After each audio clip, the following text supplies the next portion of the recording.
Cara, eu concordo muito com a visão de vocês sobre, putz, você falou, puta, fundo imobiliário e tal, eu prefiro ativo de crescimento. Eu também prefiro ativo de crescimento.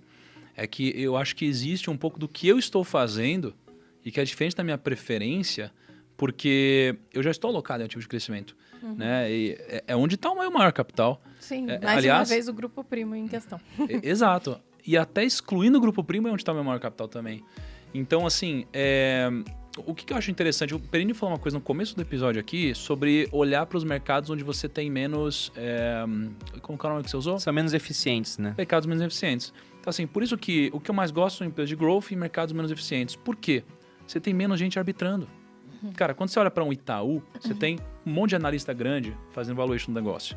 Né? Quando você olha para uma empresa pequena, você tem muito pouca gente olhando, porque um analista nem pode fazer esse papel, já que se ele falar, cara, os fundos que seguem ele nem podem alocar se não comprarem a empresa inteira. Então aqui é onde eu acho que tem as maiores oportunidades.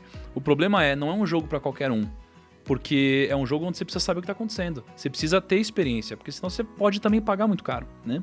Então é o que eu mais gosto, né? O mercado de empresa de crescimento. Só que o paradoxo aqui é que essas empresas foram as mais afetadas com a alta da taxa de juros. Porque como essas empresas, em geral, não geram caixa hoje, elas vão gerar caixa no futuro, como que a gente chega no valuation? Como a gente chega num preço de uma empresa? A gente vai pegar o fluxo de caixa que essa empresa vai gerar hoje, no ano que vem, no outro ano, no outro ano, no outro ano. Então o maior resultado de uma empresa de crescimento está no futuro, porque ele ainda não aconteceu. Então eu vou ter que pegar todo esse resultado que ela vai gerar no futuro e eu preciso ver quanto que vale R$1.000 daqui a 5 anos. Quanto que vale R$1.000 daqui a 6 anos.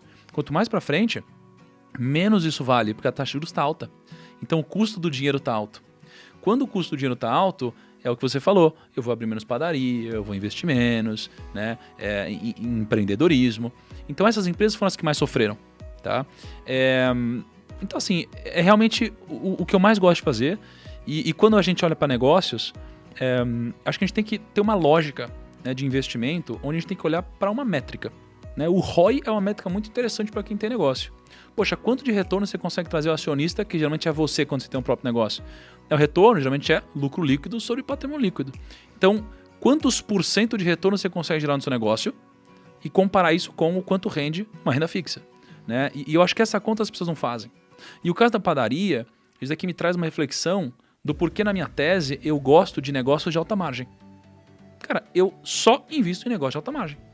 Mas, Thiago, aproveitando o seu comentário, por exemplo, até eu fiz um vídeo ontem sobre análise de ações e mostrando como é que a taxa de juros impacta muito na decisão que a gente vai tomar de onde investir. Citando um exemplo aqui de uma empresa, que eu até tenho na minha carteira há bastante tempo, né? Vivo. É uma empresa que participa de um oligopólio no Brasil, são poucas empresas que fornecem os serviços que a Vivo fornece. Ela tem um alto poder de remarcar preços. O que é isso, né? A inflação está em 10%. A Vivo vai e reajusta minha conta, também sou cliente, em 10%. E uma vez até eu fui ligar, né, para ver se eu conseguia reverter isso, estava com tempo sobrando, naquela época eu era um bom Vivan.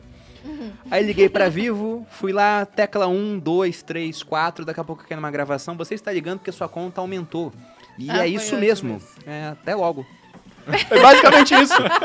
Eu gastei uns 20 minutos, caí nessa gravação e eu falei, cara, não vou ligar de novo, né? O aumento da conta é tão pouquinho, assim, dentro do que a gente ganha hoje, que não vale a pena. Mas aí eu até comprei mais Vivo depois disso. Falei, olha o poder de remarcação de preço que os caras têm. Tudo é que não faz muito tempo. Isso faz Foi um em ano e meio. 2019, isso. Foi, já era 2019. pandemia, eu acho. Não tinha começado a pandemia ainda. Mas Vivo, peraí, por exemplo... Você ligou, você falou isso e eles ligaram na sua cara? Não desligaram, era uma gravação falando... Foi isso. Você ligou porque sua conta aumentou. E ela aumentou mesmo. Foi tanto. Tenha um bom dia. Foi isso. Não falei com ninguém no final. Daí eu falei, caraca, eu fiquei transferindo não sei o que e não resolvi nada. Mas por que eu tô citando aqui o caso de Vivo?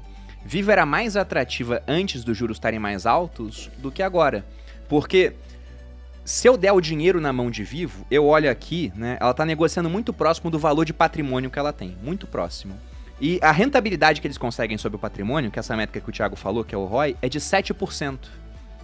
Então, se eu der o dinheiro para eles vão rentabilizar em mais ou menos. Ao longo do tempo, na média, né? Ela pode subir muito mais esse ano que caiu ano passado. No caso, ela nem caiu, ela até subiu nos últimos 12 meses. Mas eu tenho que enxergar que o retorno de longo prazo dela, é uma empresa que tem dificuldade para crescer porque já é muito grande, vai ser mais ou menos esse. Ela até paga 7% de dividendos hoje. Sendo que na Selic você consegue 9,25%, talvez até mais. Ou pegando um título IPCA alguma coisa, né? É inflação mais 5%. Tudo bem que a inflação já foi 10%, né? E a gente vai ter que ver agora a inflação do futuro, que deve ficar mais baixa por conta dos juros mais altos. Mas vocês estão vendo como juros altos são terríveis para a dinâmica da economia? Afetam os negócios, afetam o pensamento dos empreendedores e afetam também quem tem dívidas. Vamos fazer aqui...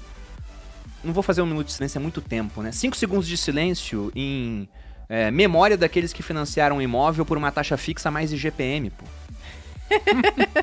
Imagina Eu não só, consigo fazer o silêncio. é muita coisa que ele tá pagando de juros agora. Isso aconteceu com a minha mãe.